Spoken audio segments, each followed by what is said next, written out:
आप जानते हैं किशोर अपराधों पर एनसीआरबी का रिपोर्ट क्या कहता है?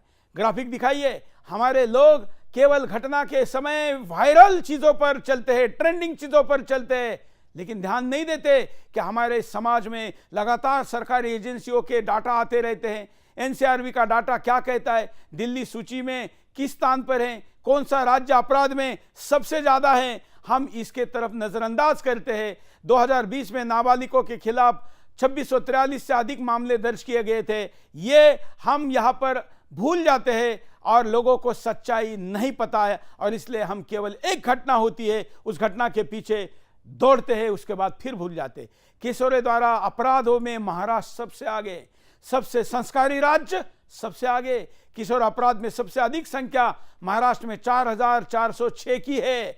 44 मतलब सोचिए 4406। उसके बाद दूसरे नंबर पर मध्य प्रदेश है, जहां पर इनोसेंट लोग रहते हैं ऐसा हम कहते हैं, वहां पर भी 4500 बच्चे इसमें अपराध में आते हैं। ये आपके और हमारे बच्चे किसी एक परिवार के नहीं, हिंदुस्तान का कल है ये जो आपके सामने मैं दिखा रहा हूं। राजस्थान आन बान शान का प्रदेश, जहां का लड़ने वाला योद्धा 24 वर्ष की आयु उसकी मैक्सिमम आयु होती थी। समाज और राष्ट्र के लिए बलिदान देने वाले इस राज्य का 3063 बच्चे अपराध में यहां पर आगे आ रहे हैं।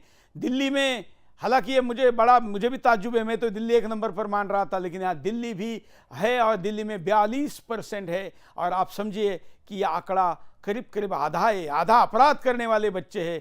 महाराष्ट्र में 12% अनुपात में जब हम जाते हैं तो ये आंकड़े हैं, उसमें फिर दिल्ली सबसे ज़्यादा है। ये आंकड़े चलते रहेंगे, आपके सामने हम दिखाते रहेंगे और साथ साथ में आपकी प्रतिक्रिया भी लेंगे।